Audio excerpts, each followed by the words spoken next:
Hai, jumpa lagi dengan saya Kim di Inspiration by Teras. Di video kali ini saya akan berbicara tentang beberapa hal yang berkaitan dengan robot trading, terutama robot trading averaging martingale ya, dan juga bicara tentang copy trade ya, dan juga bicara tentang reksadana. Nah, kenapa hal ini saling berkaitan? Ya, hal ini entah bagaimana ini memang berkaitan, jadi saya akan satu-satu membahas ketiganya ini ya. Nah, jadi yang pertama itu adalah robot trading ya. Nah, kenapa tadi saya menyebutkan robot trading forex yang averaging martingale? Karena ya, rata-rata orang bikin robot trading itu, apapun dia sistem teknik tradingnya, itu rata-rata dibuatnya awalnya itu manual sebenarnya, dengan sistem trading yang berbeda-beda ya, mungkin sistem trading A, bisa juga sistem trading B gitu kan, dan dibuat secara manual gitu kan. Nah, tetapi kemudian ditambahin fitur averaging atau martingale. Artinya ketika arah posisinya salah, maka dibikinlah averagingnya atau martingale-nya. Nah, sebenarnya variannya selain averaging martingale ada lagi yang namanya hedging locking ya. Nah, ini sebenarnya sama ya, averaging martingale, hedging locking ini sifatnya itu menambah resiko. Sehingga kalau menambah resiko berarti sebenarnya ya berarti lebih berbahaya kan, lebih beresiko gitu kan. Nah, jadi kenapa ya setiap robot itu rata-rata ada fitur averaging martingale-nya gitu kan, atau ditambahi fitur hedging locking misalnya ya, karena fitur-fitur ini membantu winning rate, meningkatkan winning rate supaya lebih tinggi gitu kan. Jadi kemungkinan untuk menangnya itu lebih besar. Nah, karena pada dasarnya yang namanya averaging martingale itu memang dibuat atas dasar tidak mau kalah, tidak mau menerima kekalahan gitu. Nah, seperti itu prinsipnya.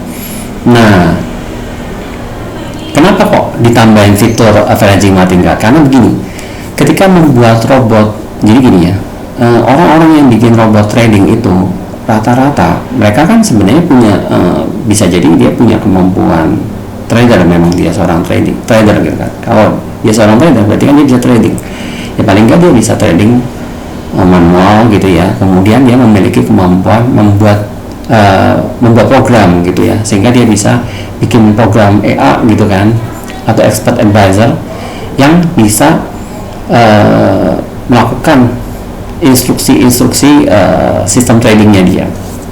Nah, jadi dia udah bisa suatu sistem trading, dia punya sistem trading, kemudian sistem tradingnya itu diterapkan ke dalam bentuk expert advisor atau robot gitu ya, robot trading. Dia bisa berjalan sendiri nih robotnya, mengeksekusi sesuai dengan sistem trading yang udah ditulis, yang udah dibuat. Nah, problemnya begini ya, ketika kita trading ya, itu kan mempelajari suatu sistem trading itu kan butuh yang namanya jam terbang sebenarnya untuk sampai dia benar-benar bisa menguasai. Tetapi untuk bisa butuh jam terbang itu kan berarti butuh waktu yang lama. Nah, apakah seorang perajin atau pembuat robot itu punya waktu yang cukup lama, yang jam terbang yang cukup tinggi gitu kan, untuk bisa mendalami suatu sistem trading sehingga dia benar-benar menguasai sistem trading ini, sehingga ketika dia membuat robotnya maka SOP-nya itu benar-benar bagus gitu loh. SOP-nya benar-benar bagus sehingga ketika dibuat dalam bentuk coding itu lebih clear dan lebih bagus hasilnya gitu kan. Kan tujuannya bikin robot itu adalah untuk meningkatkan kapasitas seorang trader yang tadinya trading manual, setelah dibuat robotnya jadi kapasitasnya jadi meningkat kan, tujuannya begitu. Tapi kalau dia sendiri memiliki jam terbang yang masih belum tinggi, maka hasilnya robot yang tadinya ini single shot ini ya belum tentu bisa memberikan hasil yang memuaskan gitu, karena jam terbangnya belum tinggi, karena dia belum benar-benar memahami gitu. Nah, padahal sistem trading itu udah ada begitu banyak, dan kalau dia belum benar-benar menguasai maka hasilnya ya itu kurang bagus, single shotnya ini kurang bagus. Nah, oleh karena itulah maka untuk sebagai shortcut ya, untuk mempersingkat waktu supaya dia karena mau jualan ya, gimana nih, harus dijual nih, mau cepet jualan dapat uang kan. Nah, ya caranya adalah menambah fitur averaging martingale, karena itu yang paling gampang. Ditambah fitur averaging martingale sehingga robot ini akan mudah sekali untuk cuan gitu ya. Ya tinggal dibuat aja history gitu ya, yang panjang 10 tahun 20 tahun gitu kan, dilakukan backtest dengan history yang panjang gitu kan. Nah, kemudian ditunjukkan ketika dijual itu akan menarik. Nah, sekarang buat orang yang awam ya, yang dia belum pernah trading gitu kan, dan tapi dia kepengen dapat cuannya nih, karena kan ini tawarannya menarik nih, oh cuannya sekian persen gitu kan. Nah, orang ini sebagai orang yang awam dia tertarik gitu kan, kepengen beli robotnya, kepengen pakai sendiri. Oh tenang aja, nanti Anda tidak perlu menganalisa sendiri gitu kan. Jadi diiming-imingi dengan tawaran seperti itu. Nah, tapi bagaimana dia bisa tahu, oh ini sebenarnya pakai averaging atau martingale aja, karena averaging atau martingale kan khas sekali sebenarnya, bisa terlihat di chartnya. Jadi Anda tinggal minta aja MQ5 nya, jadi MQ5 nya itu bisa kelihatan. Kalau grafiknya itu ya ini ya naik terus gitu ya, itu lurus terus, itu ya itu averaging martingale. Karena kalau trading manual biasa itu biasanya naik turun, nggak persis lurus. Jadi kalau garisnya itu lurus banget ya, garis growth-nya itu ya itu averaging martingale sih, kemungkinan bisa dipastikan ya begitu. Tapi kalau lebih bisa dipastikan, tanya ke orangnya, ini benar nggak averaging martingale. Nah, seperti itu. Nah, averaging martingale ini berisiko teman-teman. Karena apa? Karena dia bisa open lagi, dulu semakin lama resikonya semakin gede, floating loss-nya semakin gede, dan belum tentu orang awam itu bukan masalah awam ya sebenarnya, belum tentu semua orang itu memiliki profil resiko yang sama. Itu yang jadi masalah. Dan ketika resikonya terus bertambah, apakah orang itu tidak akan mengalami masalah psikologis gitu ketika dia melihat, loh akun saya kok merah terus nih kan, makin gede gitu kan. Itu bisa jadi masalah. Nah, oleh karena itu kebanyakan awam itu fokusnya hanya melihat di cuannya gitu. Oh, growth-nya bagus banget kan, kayak kalau reksadana atau reksadana pasar uang gitu loh, naik terus gitu kan. Nah, nggak bisa disamakan trading forex dengan reksadana pasar uang. Reksadana pasar uang itu underlying-nya adalah obligasi dan deposito, which is memang sangat bagus sekali gitu kan, sangat tinggi sekali profitnya gitu kan, walaupun memang tidak terlalu besar profitnya. Nah, tapi yang jadi persoalan sekarang adalah bahwa awam tidak memahami hal itu. Jadi saran saya dari diri saya menyarankan adalah sebaiknya kita harus menguasai dulu, memahami bagaimana trading itu gitu kan, bagaimana money management itu ya. Kalau Anda ingin benar-benar menggunakan robot ya, Anda harus melakukan itu. Kalau Anda ingin melakukannya sendiri, trading sendiri dengan robot ya, beli robot kemudian Anda tradingkan sendiri ya, Anda harus memahami money management. Setelah Anda memahami money management, setelah Anda menguasai yang namanya trading forex itu caranya gimana, sudah bikin sistem trading, Anda perlu yang namanya jam terbang. Ketika Anda sudah memiliki jam terbang, Anda akan makin memperhalus sistem trading Anda ya, refine sistem trading Anda sehingga sistem trading ini benar-benar cocok dengan personality dan risk profile Anda. Nah, dari situ Anda bisa yakin untuk kemudian kalau saya mau mengeskalasi trading saya ya, saya menggunakan robot. Nah, bisa, kalau nggak bisa bikin program sendiri, bisa minta ke pembuat robot, programmer robot untuk membuatkan sesuai spek Anda. Nah, itu lebih baik seperti itu caranya. Nah, tapi kalau Anda tidak mau belajar nih ya, nggak mau belajar forex dan sebagainya, aduh malas lah, nggak ada waktu dan sebagainya, nggak mau belajar bikin robotnya dan sebagainya, ya sudah, berarti kan ikut copy trade. Kalau ikut copy trade itu berarti Anda ikut hasil tradingnya si pilot. Nah, pilotnya ini tradingnya apa? Apakah dia trading manual atau pakai robot? Kalau dia pakai robot, yang dimintai MQ5-nya seperti apa? Apakah dia caranya tradingnya seperti ini ya, grafiknya lurus seperti ini ya, berarti dia averaging martingale. Apakah salah averaging martingale? Ya nggak apa-apa, nggak salah juga, karena kan tergantung pilotnya. Anda percaya nggak sama pilot ini gitu kan? Tapi Anda mesti tahu juga nih sistem tradingnya seperti apa, tanyakan aja gitu kan. Nah, pilotnya ini gimana?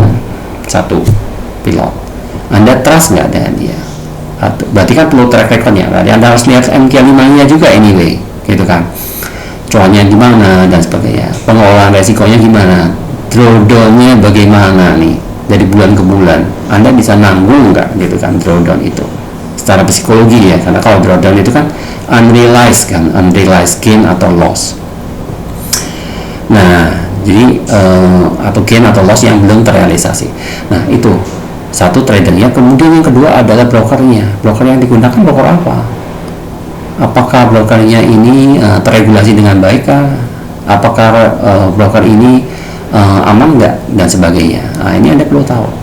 Paling nggak hal-hal ini yang Anda perlu tahu. Nah, itu Anda baru trust. Nanti kalau Anda bisa tahu sebaiknya saya trustnya sekian persen, jadi saya bisa taruh uang sekian gitu kan. Nah, sebenarnya yang namanya copy trade ini bukan hal yang baru ya.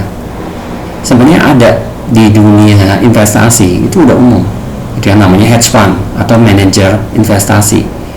Ya, contohnya seperti yang mengelola reksadana, manajer investasi itu. Jadi kayak misalnya reksadana kan ada reksadana pasar uang, reksadana pendapatan tetap, ada reksadana saham dan reksadana yang lain. Itu kan di belakangnya itu ada pilotnya yang melakukan trading. Misalnya reksadana saham, berarti dia pegang saham tertentu, kemudian dia switch sahamnya ganti dengan saham yang lain. Berarti ada proses trading nih. Ketika misalnya trading yang sebelumnya saham yang sebelumnya kurang bagus, kemudian digantikan dengan saham yang lebih bagus lagi, misalnya begitu. Sama, reksadana pasar uang juga sama. Reksadana pendapatan tetap juga sama. Walaupun underlying-nya berbeda-beda nih, ada yang obligasi, ada yang deposito, ada yang saham. Tapi mereka from time to time mereka melakukan switching. Nah, di sini saya mau mengajak teman-teman untuk belajar memahami tentang copy trade dari sudut pandang investasi di bidang reksadana. Karena reksadana ini mirip sebenarnya dengan copy trade. Nah, cuma bedanya apa? Ada hal-hal yang prinsip yang yang perlu sebagai seorang investor Anda ketahui adalah mengenai trust gitu ya, mengenai trust. Nah, manajer investasi ini Anda trust nggak gitu dengan manajer investasinya, dengan pilotnya ini ya. Sama pilot copy trade Anda trust nggak dengan dia gitu kan. Bukan berarti Anda takut uangnya dibawa lari atau sebagainya, bukan seperti itu, tetapi kemampuan dia mengelola risiko, kemampuan dia untuk trading itu seberapa gitu kan. Nah, ketika Anda berhadapan dengan reksadana ya, dengan manajer investasi ini kan mereka punya klasifikasi gitu ya. Kalau di reksadana di Indonesia itu mereka harus secara rutin melaporkan ke OJK gitu ya. Jadi di websitenya OJK teman-teman bisa melihat, oh ada reksadana A yang mengeluarkan manajemen investasinya ini, pilotnya berarti kan ini.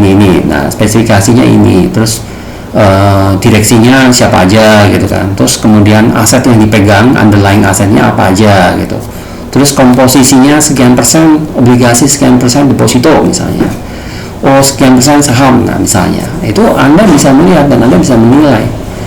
Bahkan track recordnya juga ketahuan nih, yang 1 bulan terakhir gitu kan, year to date itu berapa persen cuannya, kemudian 1 tahun terakhir, 3 tahun terakhir, 5 tahun terakhir itu kelihatan gitu kan. Nah, itu anggap aja seperti MQ5. Kalau Anda lihat di konto forex itu copy trade si A itu bisa kelihatan track recordnya di MQ5. Nah, jadi kembali lagi, masalah investasi adalah masalah keyakinan. Apakah seberapa yakin Anda dengan kemampuan instrumen ini gitu loh, reksadana ini kah, copy trade ini kah, ya kan? Nah, tetapi kalau Anda melakukannya sendiri, nih, misalnya beli obligasi sendiri, Anda beli deposito sendiri, berarti Anda harus belajar gitu. Oh, saya mau trading forex sendiri, berarti Anda harus belajar bagaimana cara instrumen-instrumen ini bekerja gitu. Tapi kalau Anda tidak mau belajar, ya udahlah serahkan aja. Ya carilah tadi pilot copy trade atau pilot reksadana gitu kan. Itu kan berarti manajer investasi itu kan. Anda trust nggak dengan manajer investasi ini? Manajer investasi kan banyak nih. Ada Dana Reksa, ada Manulife ya kan. Ya macam-macam lah. Ada Sukor Invest dan ya Anda bisa pilih gitu kan. Nah, jadi itu saja video saya kali ini. Semoga video ini mencerahkan dan bermanfaat buat teman-teman. Silahkan klik like, share, dan kasih komennya ya kalau Anda ada pertanyaan dan sebagainya.